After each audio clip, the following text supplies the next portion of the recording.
Hello everyone, welcome to Exam Dost, my dear friends. I am back again with one very important video for all of you, जिसमें हम बात करने वाले हैं gate instrumentation से मिलने वाली अपॉर्चुनिटीज के बारे में। तो यार जो भी बच्चे अभी गेट का फॉर्म फिल कर रहे हैं, they are very worried about their second paper, और जो भी बच्चे सेकंड पेपर इंस्ट्रूमेंटेशन को चूज कर रहे हैं, उनका मेरे पास ये क्वेरी आया था, सर आईएन से मिलने वाली अपॉर्चुनिटीज को कवर कर दीजिए। तो इसमें आपको सच बताने वाला हूं आईएन से आपको क्या मिल सकता है गेट एग्जाम के थ्रू। लेकिन पहली बात, अगर आप ये सोच रहे हो कि आपका ग्रेजुएशन इलेक्ट्रिकल में है या ईसी में है और आप सेकंड पेपर आईएन भर के सोचते हो कि पीएसयू वहां से क्रैक कर लेंगे, तो बेटा हार्डली एक या दो पीएसयू ऐसी होंगी जो इस चीज को अलाउ करेंगी। But most of the PSU ये मांगती हैं कि आपका बीटेक उसी डोमेन में होना चाहिए जिस डोमेन से आपने पेपर लिखा है। जैसे अगर किसी ने बीटेक इलेक्ट्रिकल में गेट इलेक्ट्रिकल में लिखा है, तो इलेक्ट्रिकल इंजीनियरिंग चल जाएगा, पावर इंजीनियरिंग चल जाएगा, ट्रिपल ई चल जाएगा, ये सब चल जाएगा। किसी ने ईसी से लिखा है तो electronics communication, electronics telecommunication, electronics चल जाएगा, ये सारी ब्रांचेस। बट कुछ केसेस में हो सकता है वो बोल दें भाई गेट आईएन से लिखा है तो उसमें इलेक्ट्रॉनिक्स भी चल जाएगा या फिर इलेक्ट्रिकल भी चल जाएगा, बट उसकी अपॉर्चुनिटी बहुत ही रेयर होती है। तो इस माइंडसेट को क्लियर रखना कि गेट में सेकंड पेपर का ऑब्जेक्टिव है एमटेक अपॉर्चुनिटीज को एक्सपैंड करना and at the same time obviously revenue boost करना। But second paper honestly saying बेटा आपको एमटेक में काफी मदद कर सकता है। ये आपके लिए एक बैकअप पेपर हो सकता है कि अगर मेन पेपर में अच्छे मार्क्स नहीं आए तो आप बैकअप पेपर से भी एमटेक के लिए जा सकते हो। तो आइए बात करते हैं इस वीडियो के अंदर MTech opportunities through GATE instrumentation. पहले आईआईएससी बैंगलोर की बात करें तो यार देखो सबसे सॉट आफ्टर ब्रांच जो होती है ना एमटेक की इलेक्ट्रिकल इलेक्ट्रॉनिक्स वाले बच्चों के लिए, that is micro electronics and VLSI. तो वो यहाँ पे आईएन के थ्रू भी एडमिशन लेते हैं, तो अगर आप गेट आईएन देते हो तो भी आप वीएलएसआई डोमेन में जा सकते हो, क्योंकि आईएन के अंदर हाई स्कोर बनाना आसान है। मे बी इलेक्ट्रिकल ईसी में आपका उतना स्कोर ना आए कि आप आईएससी बैंगलोर में पहुंच पाओ, और आईएससी बैंगलोर सबसे तगड़ा कंपटीशन वाला कॉलेज है, सबसे टॉप कॉलेज है इस देश में एमटेक के लिए। तो सबसे ज्यादा फाइट भी इसी कॉलेज के लिए बच्चे करते हैं। फिर वीएलएसआई से सबसे ज्यादा मिलती जुलती ब्रांच है इलेक्ट्रॉनिक सिस्टम डिजाइन। मान लो आईएन में थोड़ा सा स्कोर कम रह गया और आपको फिर भी वीएलएसआई से जुड़ी ब्रांच करनी है जिससे एक अच्छी अपॉर्चुनिटी मिले, तो that is VLSI, electronic system design. अगर आपको यह है कि सर मुझे तो अच्छा पैसा कमाना है, मुझे अच्छी अपॉर्चुनिटी, अच्छी ग्रोथ चाहिए आने वाले सालों में, बट मैं ब्रांच स्विच करने में घबराऊंगा नहीं, तो आप जाइएगा डेटा साइंस के ऊपर। तो ये एक अच्छा ऑल्टरनेट हो सकता है क्योंकि ग्रोइंग ब्रांच है बेटा। अपकमिंग ईयर्स में इससे बहुत सारी अपॉर्चुनिटीज बच्चों को ऑफर होने वाली हैं। और अगर आप अभी इसमें स्विच करते हो तो आप स्टार्टिंग फेज में स्विच कर रहे हो, जिससे आगे चल के जैसे जैसे इसका स्कोप बढ़ेगा वैसे वैसे आपका ग्रोथ भी होने वाला है। बाकी इलेक्ट्रॉनिक प्रोडक्ट डिजाइन को आप थर्ड प्रायोरिटी भी रख सकते हो, ये भी वीएलएसआई जैसा ही है, सिमिलर है, बट सिमिलैरिटी थोड़ी सी कम है। इलेक्ट्रॉनिक सिस्टम इंजीनियरिंग काफी सिमिलर है, ठीक है। बाकी तीसरे नंबर पे आप रोबोटिक्स एंड ऑटोनॉमस सिस्टम रख सकते हो, ठीक है। सेमीकंडक्टर टेक्नोलॉजी, इसको भी तीसरी प्रायोरिटी पे रख सकते हो। तो जब आप चॉइस शीट फिल करोगे या फिर जब आप फिल करोगे ना काउंसलिंग वाला फॉर्म, तब आप इस तरह की चॉइसेस को मेंटेन कर सकते हैं। तो ये सारी ब्रांचेस आईएन से आपको मिल सकते हैं जिनमें एक अच्छा करियर हो सकता है। एक ऑल्टरनेट ये हो सकता है बेटा कि आप बायो इंजीनियरिंग में स्विच कर जाएं। तो बायो इंजीनियरिंग जैसे बायोमेडिकल या बायोटेक के अंदर भी अच्छी अपॉर्चुनिटीज होती हैं। अगर आप अच्छा रिसर्च करते हो, अच्छी मेहनत करते हो, तो आगे इसके अंदर अच्छा पैसा बनाया जा सकता है। आईआईटी दिल्ली की बात करें तो देखो, अगर आपको इलेक्ट्रिकल साइड जाना है तो पावर इलेक्ट्रॉनिक्स आपको आईएन से मिल सकता है। वीएलएसआई साइड जाना है तो वीएलएसआई भी मिलेगा। इसके बाद सेकंड प्रायोरिटी आप किसको रखेंगे? इंटीग्रेटेड इलेक्ट्रॉनिक एंड सर्किट, ये भी वीएलएसआई से मिलती जुलती ब्रांच है, ठीक है। और अगर आईएन कोर में जाना है तो कंट्रोल एंड ऑटोमेशन में आप जा सकते हो। अगर आपको ये है कि आप आईएन वाले ही स्टूडेंट हो, आईएन में ही कंटिन्यू करना चाहते हो, control and automation is the field for you. और इलेक्ट्रिकल में सेकंड प्रायोरिटी आप इसको रखो।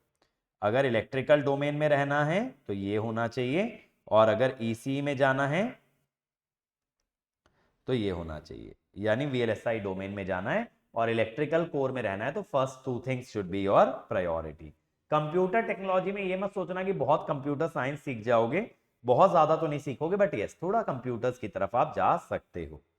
आईआईटी मद्रास की बात करें तो यहां पे देखो, यहां पे आपको मिलेगा इंटीग्रेटेड सर्किट एंड सिस्टम, ये फर्स्ट प्रायोरिटी रख सकते हो।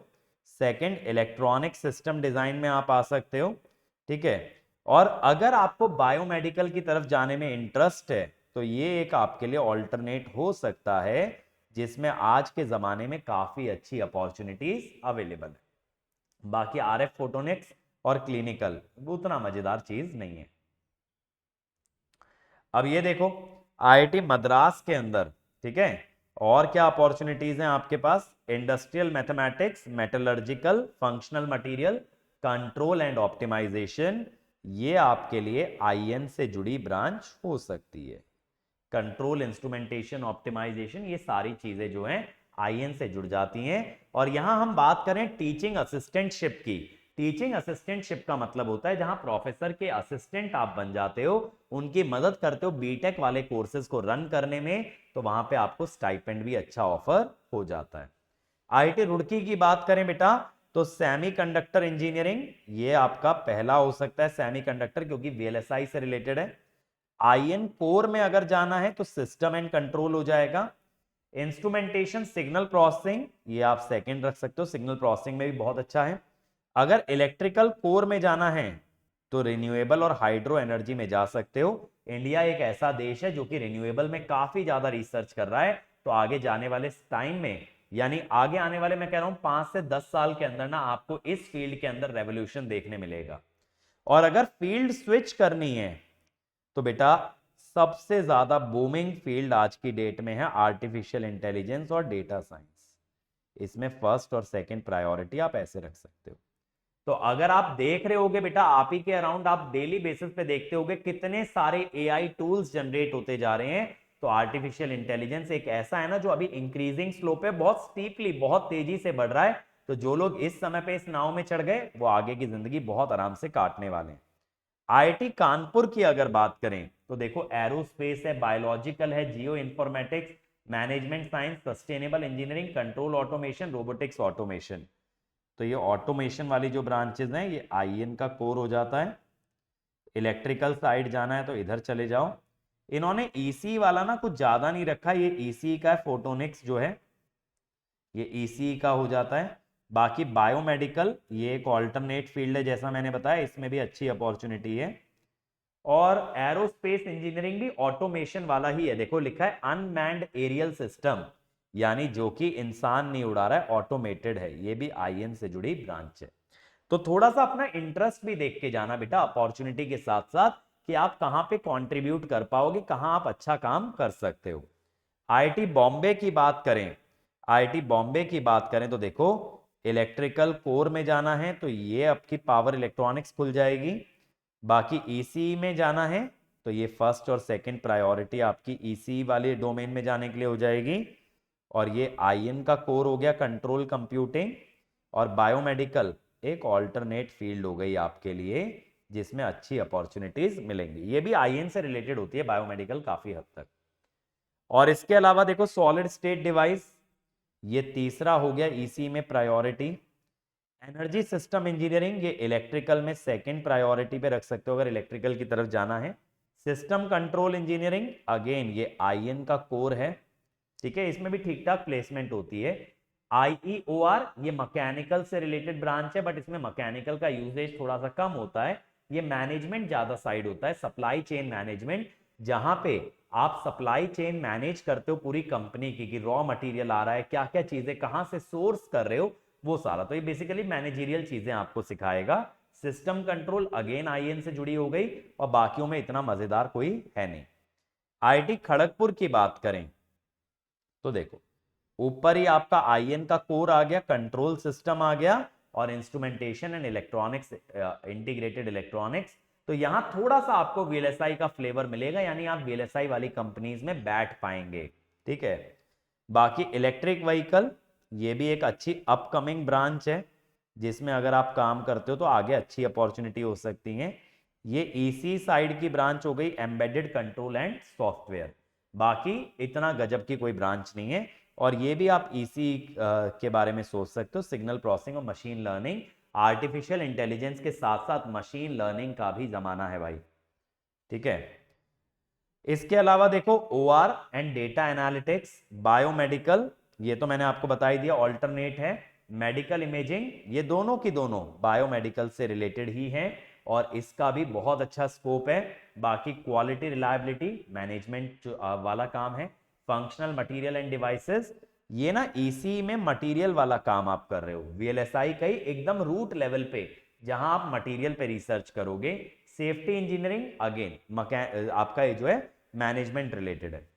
अगर फील्ड स्विच करना है, जैसा मैंने पहले बताया, आईआईटी गुवाहाटी में भी आपको डेटा साइंस मिल जाएगा फील्ड स्विच करने के लिए।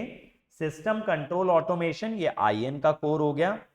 Signal processing machine learning, this should be first priority for ECE, ठीक है। बाकी रिन्यूएबल एनर्जी, ये आप इलेक्ट्रिकल में रख सकते हो। बायो इंजीनियरिंग बायोमेडिकल वाला ही हो जाएगा, ठीक है। तो ये बहुत सारी अपॉर्चुनिटी है यार। इलेक्ट्रिकल और ईसीई के कोर में भी आप घुस सकते हो आईएन के थ्रू। अगर इलेक्ट्रिकल का स्कोर सफिशिएंट नहीं होता है तो आप सेम एमटेक के लिए आईएन के थ्रू अप्लाई कर सकते हो। तो अगर इनमें कोई भी आपकी डिजायर्ड ब्रांच है जिसमें आप आगे ग्रो करना चाहते हो, बढ़ना चाहते हो, तो एक चांस से आईएन के थ्रू जा सकते हो। और देखो यार, अभी हमारा चल रहा है इंजीनियर्स डे सेलिब्रेशन ऑफर, जिसमें हम आपको ऑफर कर रहे हैं 40% ऑफ हमारे लाइव बैचेस पे। जो हमारे कॉम्प्रिहेंसिव बैचेस हैं, इलेक्ट्रिकल का नीव बैच, ईसीई का इलेक्ट्रॉन बैच, प्रयास बैच फॉर आईएन, और साथ साथ 10% प्राइस ड्रॉप भी कर दिया, तो आप 50% की सेविंग कर सकते हो। ये ऑफर 16 सितंबर तक आपका वैलिड है। इसके अलावा बेटा अगर आप देखोगे हमारे रैंक इंप्रूवमेंट बैचेस जो 2 सितंबर से स्टार्ट हुए हैं, इस पे हम आपको 35% ऑफ दे रहे हैं। कोड लगाना है ED35, इंजीनियर्स डे 35। और अगर आप देखोगे सब्जेक्ट वाइज कोर्स, मैं पावर सिस्टम लाइव पढ़ा रहा हूं कामेश्वर EDC, इस पे भी 35% ऑफ है यूजिंग कोड ED35। और जो 2026 के बैचेस हैं इन पे भी 35% ऑफ है यूजिंग ED35। और रिकॉर्डेड कोर्सेज पे भी 35% ऑफ है, चाहे सब्जेक्ट वाइज, चाहे कॉम्प्रिहेंसिव, चाहे क्रैश कोर्स, यूजिंग ED35। और बेटा AEJE वाले बच्चों के तो मजे मजे, क्योंकि यहां पे अगर आप महापैक लेते हो जिसमें सारे AEJE एग्जाम कवर होंगे, या RRB का बैच लेते हो, सभी पे सीधा फ्लैट 50% ऑफ है यूजिंग ED50, ठीक है। तो ED50 से आपको 50% ऑफ मिल रहा है। बाकी हमारी बुक्स पे 10% ऑफ है, इसको आप ऐप से परचेज कर सकते हो यूजिंग द कोड वेलकम 10। तो RRB JEE और AEJE वाले बच्चे ED40 लगाइएगा, सॉरी ED50 लगाना। और जो बच्चे कॉम्प्रिहेंसिव बैच परचेज करना चाहते हैं ED40, और जो बच्चे हमारे बाकी के कोई भी कोर्स परचेज करना चाहते हैं, फ्लैट 35% ऑफ है यूजिंग ED35, ठीक है। So that's it from my side. I hope this video helps you. जरूर कमेंट सेक्शन में अपना फीडबैक बताना, वीडियो को लाइक करके जाना, और चैनल पे अगर पहली बार आ रहे हो तो सब्सक्राइब बिल्कुल कर देना। Thank you.